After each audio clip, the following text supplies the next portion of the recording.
청년층의 중장기 자산 형성을 돕는 청년 도약 계좌가 오는 15일부터 개시되지만 출시 이전부터 실효성 논란에 휩싸였습니다. 청년 도약 계좌는 매월 최대 70만 원씩 5년간 적금을 넣어 최고 5천만 원의 목돈을 마련할 수 있게 돕겠다는 정책 금융 상품으로 청년의 자산 형성을 지원하겠다는 윤석열 정부의 주요 국정 과제 중 하나인데요. 그러나 지난 8일 은행들이 상품 구조를 잠정 공시하자 기본금리는 턱없이 낮고 우대금리는 실현 가능성이 떨어지는 항목으로 채워져 있어 5천만 원 목돈의 달성 가능성은 희박하다는 지적이 쏟아졌습니다.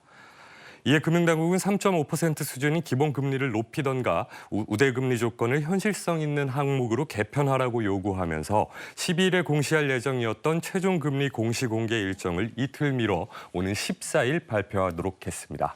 관련해서 이제 청년들의 관심이 상당했는데요. 막상 뚜껑을 열어보니 기대에 미치지 못했고 실망이 컸습니다. 자, 그럼 가장 먼저 이 잠정 공시된 조건들이 어땠길래 이런 반응이 나오는 걸까요? 은행들의 잠정 공시에 따르면 기본금리는 기업은행이 4.5%, 나머지 은행은 3.5%로 나타났습니다. 여기에 우대금리를 2에서 2.5% 정도씩 붙이는 구조였었는데 소득 조건에 따른 우대금리는 0.5%로 은행 간 차이가 없었습니다. 기본금리와 소득, 은행별 우대금리의 합이 가장 높은 곳은 6.5%인 기업은행이었고 나머지는 대부분 5.5%에서 6% 수준이었습니다. 결국 가입자가 정부가 홍보한 대로 6% 수준의 금리를 받으려면 우대금리가 최대한 적용이 돼야 하는 건데요. 그런데 은행들은 우대금리 조건으로 장기간의 급여 이체 및 자동 납부, 카드 실적 등을 요구했습니다. 특히나 논란이 된 부분은 카드 사용 실적이었었는데요. 하나은행은 청년도약 계좌 가입 후 월 30만 원 이상 3년간 하나카드 결제 조건을 걸었습니다. 우리은행도 월 30만 원 이상 청년도약 계좌 가입 기간의 2분의 1 이상 우리카드 결제 실적을 갖춰야 우대금리 1%포인트를 적용키로 했습니다. KB국민은행의 경우 자사 알뜰폰 요금제 가입 조건을 내걸기도 했는데요.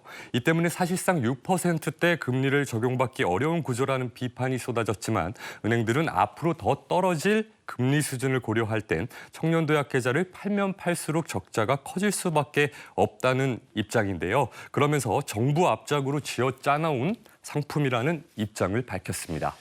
은행권이 지난해 역대급 실적을 냈던 만큼 사회공헌 차원에서 우리 청년들에게 좀 돌려주면 어떨까 이런 분위기에서 시작이 된 건데 어떻게 보면 좀 화끈하게 좀 풀지 이런 생각도 하게 되는데 은행 뭐 안에 사정은 있을 테니까요. 근데 돌이켜 생각해 보면 IMF 때 이런 때 다들 어려울 때 우리가 도와줬잖아요.